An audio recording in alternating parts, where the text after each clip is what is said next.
ជាដំបូងសូមគោរពនិងជម្រាបសួរដល់សិស្សានុសិស្សលោកគ្រូអ្នកគ្រូដែលទស្សនានៅវីដេអូមួយនេះខ្ញុំបាទឈ្មោះជាចម្រើនមកពីថ្នាក់ទី10សេនៅវិទ្យាល័យគប់ព្រេងដែលជាសមាជិកម្នាក់នៃក្លឹបគណិតវិទ្យាថ្ងៃនេះខ្ញុំបានមកបកស្រាយបង្ហាញអំពីជំពូកទី1ពហុធាតុដែលខ្លឹមសាររបស់យើង 2.1 ដឺក្រេនៃពហុធាតុ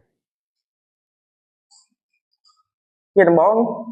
យើងត្រូវស្គាល់ថាអ្វីគឺជាដឺក្រេនៃពហុធាតុដឺក្រេនៃពហុធាតុគឺជាដឺក្រេរបស់តួឯករបស់ឯកធាតុតួដែលមានដឺក្រេខ្ពស់ជាងគេ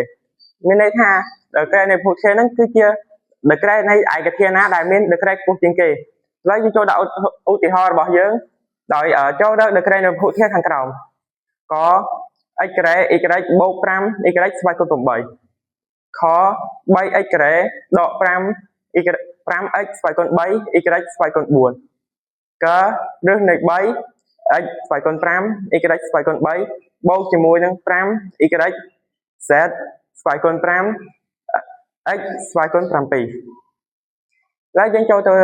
រកចម្លើយរបស់យើងចម្លើយគឺរកដឺក្រេនៃពហុធាតុចម្លើយកយើងឃើញថាតួដែលមានដឺក្រេខ្ពស់ជាងគេគឺ 5y ស្វ័យគុណ8អញ្ចឹងយើងឆ្លើយដូចនេះតួដែលមានដឺក្រេធំជាងគេគឺ 5y ស្វ័យគុណ8ហើយយើងត្រូវមើលដឺក្រេនៃឯកធាតុរបស់យើងគឺ8អញ្ចឹងដឺក្រេនៃពហុធាតុxក្រេ y បូក 5y ស្វ័យគុណ8គឺ8យកដល់ខ 3x ក្រេដក 5x ស្វ័យគុណ3 y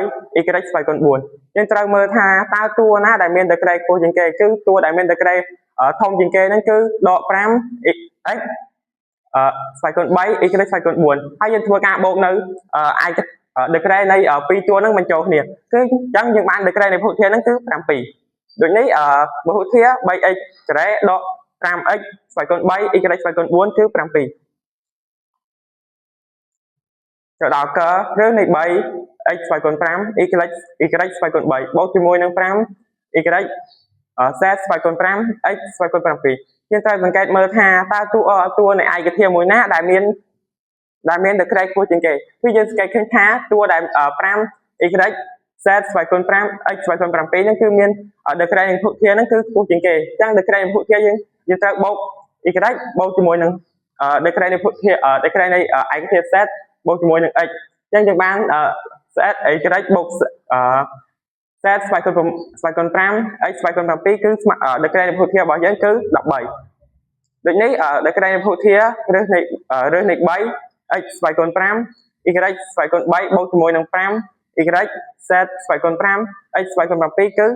13ចុងក្រោយការបកស្រាយរបស់យើងបានឈានដល់ទីបញ្ចប់ខ្ញុំសូមអរគុណចំពោះការទស្សនានៅវីដេអូមួយនេះ